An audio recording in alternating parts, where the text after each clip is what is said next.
కేంద్ర ప్రభుత్వ విధానాలకు వ్యతిరేకంగా మంగళవారం రామన్నపేట మండల కేంద్రంలో ట్రాక్టర్ డ్రైవర్స్ యూనియన్ సమావేశం సిఐటియు మండల కన్వీనర్ కొరిగి సోములు అధ్యక్షతన జరిగింది.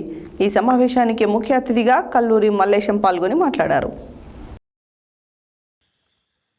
కేంద్ర ప్రభుత్వ విధానాలకు వ్యతిరేకంగా మంగళవారం రామన్నపేట మండల కేంద్రంలో ట్రాక్టర్ డ్రైవర్స్ యూనియన్ సమావేశం సిఐటియు మండల కన్వీనర్ గొరిగి సోములు అధ్యక్షతన జరిగిన ఈ సమావేశానికి ముఖ్య అతిథిగా కల్లూరి మల్లేశం పాల్గొని మాట్లాడుతూ కార్మిక చట్టాలు రద్దు చేసి కేంద్ర ప్రభుత్వం తెచ్చిన లేబర్ కోడ్లను రద్దు చేయాలని, పార్లమెంట్ సాక్షిగా మోడీ ప్రకటించిన రైతు వ్యతిరేక చట్టాలను రద్దు చేయాలని, అసంఘటిత కార్మికులకు సంక్షేమ బోర్డు ఏర్పాటు చేయాలని, సమాన పనికి సమాన వేతనాలు ఇవ్వాలని, అధిక ధరలను తగ్గించాలని డిమాండ్ చేస్తూ జాతీయ కార్మిక సంఘాలు, సంయుక్త కిసాన్ మోర్చా జాతీయ కమిటీలు ఇచ్చిన పిలుపులో భాగంగా ఫిబ్రవరి 5 నిరసనలు జిల్లా, మండల కేంద్రంలో నిర్వహించాలని, ప్రతి కార్మికుడు, రైతు, కూలీ రాజకీయాలకు అతీతంగా హాజరై జయప్రదం చేయాలని కోరారు.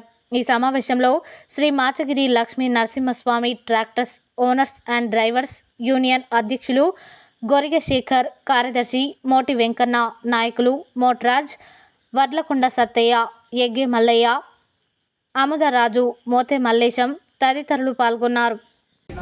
చిన్న ప్రమాదం జరిగినా ఇప్పుడు శిక్షించే విధానంలో చాలా తేడా వచ్చింది. ఇంతకుముందు ఉన్న చట్టాలకు ఇప్పుడు వచ్చిన కొత్త చట్టాల్లో మార్పు ఏంటంటే, అంతకుముందు ఏమో ఐపీసీ అని ఉండేది, ఇండియన్ పీనల్ కోడ్ అనేది ఉంది. ఇప్పుడు దాన్ని తీసేసి దాని స్థానంలో భారత న్యాయ సంహిత అని చట్టం వచ్చింది. ఈ బిఎన్ఎస్ ప్రకారం ఏంటంటే, ఈ యాక్సిడెంట్ కనుక జరిగితే డ్రైవర్ని శిక్షిస్తేనే కేసులు తగ్గుతాయనే ఆలోచనతో కేంద్ర ప్రభుత్వం చట్టం తెచ్చింది. ప్రతి 12 నిమిషాలకి దేశంలో ఒక యాక్సిడెంట్ చనిపోతున్నారు. దీనికి కారణం డ్రైవర్లే అని ప్రభుత్వం ఆరోపణ చేస్తుంది. దీన్ని మనం ఖండిస్తున్నాం. దీనిని ఏ డ్రైవర్ కూడా కావాలని యాక్సిడెంట్ చేయడు. యాక్సిడెంట్ చేసే ఉద్దేశం డ్రైవర్కు ఉండదు. ఉంటే తను కూడా చనిపోతాడు. కాబట్టి ప్రాణాలు తెగించి ఉన్న బుద్ధి చంపాలని సంతోషంతో చేయడు. యాక్సిడెంట్ జరగడానికి కారణం రోడ్డు బాగలేకపోయినా జరుగుతుంది, బండిలో బ్రేక్ ఫెయిల్ అయినా జరుగుతుంది, ఎందుకంటే రాంగ్ రూట్లో వచ్చినా జరుగుతుంది. కొన్ని సందర్భాల్లో ఎవరైనా తాగి చేసి అయితే కావాలని కొన్ని జరుగుంటాయి తప్ప దాని పేరుతో డ్రైవర్లను శిక్షించడం అన్యాయం అని చెప్తున్నారు. దీంట్లో ఇంతకుముందుకు ఇప్పటికి తేడా ఏంటంటే, బిఎన్ఎస్ భారత న్యాయ సంహిత సెక్షన్ 106లో క్లాజ్ 1 క్లాజ్ 2లో ఏం పెట్టిందంటే, డ్రైవరు యాక్సిడెంట్ కనుక జరిగితే ఇంతకుముందేమో 1500 ఫైన్ ఉండేది. ఇప్పుడు 7 నుంచి 10 లక్షలకు పెంచింది ఫైన్. ఒక డ్రైవర్ యాక్సిడెంట్ చేస్తే మినిమం 7 లక్షలు ఫైన్ కట్టాలనేది పెట్టారు. ఒక డ్రైవరు 7 లక్షలు 10 లక్షలు కట్టగలిగే ఉంటే డ్రైవర్ ఎందుకు చేస్తారు? ఓనర్ అనేది చిన్న చిన్న ఒక 4 రోజులు చేసిన తర్వాత ఆ కిస్తీలు కట్టుకోవడం కోసం బండి తీసుకుని వాళ్ళే ఓనర్లు, వాళ్ళే డ్రైవర్లు తప్ప పెద్ద ఆసాములు కూడా 100 మంది డ్రైవర్లు పెట్టుకునే వ్యవస్థ మన దగ్గర లేదు. కాబట్టి ఇట్లా డ్రైవర్లు శిక్షించాలనే ఆలోచన సరైనది కాదు. ప్రభుత్వం అది మార్చాలని చెప్పి మనం డిమాండ్ చేస్తాం. మరి 7 లక్షలు కట్టగలిగే వాళ్ళు ఎంతమంది? మేమంతా ఇప్పుడు మన ట్రాన్స్పోర్ట్ దేశవ్యాప్తంగా మీటింగ్ జరిగింది. గతంలో కేరళలో జరిగినప్పుడు మన జిల్లా నుంచి హాజరైనని, మధ్య పశ్చిమ బెంగాల్ కలకత్తాలో జరిగినప్పుడు కూడా హాజరైంది. అక్కడ కూడా చర్చించింది ఏంటంటే, డ్రైవర్లని శిక్షించడం అనేది సరైనది కాదు. ఇప్పుడు ఒక రకంగా ఇన్సూరెన్స్ కంపెనీలని కాపాడడం కోసం డ్రైవర్లకు శిక్ష చేసే పరిస్థితి ఉన్నది. 10 సంవత్సరాలు జైలు శిక్ష కూడా పెంచింది డ్రైవర్లకు.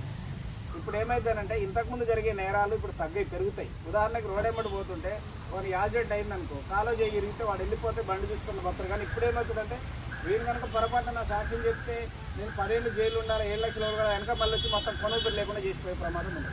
ట్రాన్స్పోర్ట్ డ్రైవర్లు పెద్ద పెద్ద ట్రక్కులకు సంబంధించి జరుగుతుంది.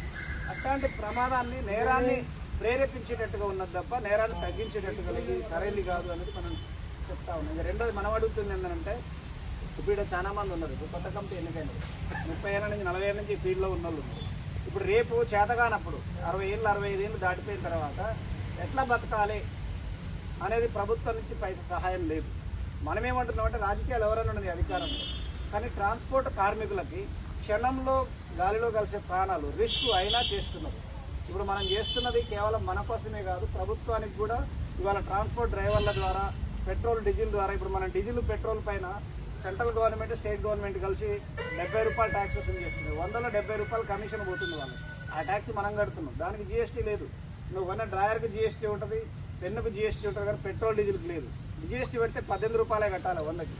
కానీ పెట్రోల్ డీజిల్కి 72 రూపాయలు వసూలు చేస్తుంది. సెంట్రల్ గవర్నమెంట్ 36 రూపాయలు వసూలు చేస్తుంది, స్టేట్ గవర్నమెంట్ 36 రూపాయలు వసూలు చేస్తుంది. మరి మన రక్తాన్ని జలగల్లాగా పీలుస్తున్నారు. ఎవరు అధికారం అనేది కంటిన్యూ అవుతున్నారు.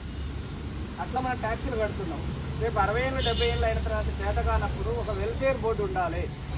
కనీసం ప్రతి డ్రైవర్కి, అది ఏ రంగంలో పనిచేసిన డ్రైవర్ అనే వాళ్ళకి నెలకు ఒక 12,000 పెన్షన్ ఇవ్వాలని చెప్పి మనం డిమాండ్ చేస్తూ ఉన్నాం.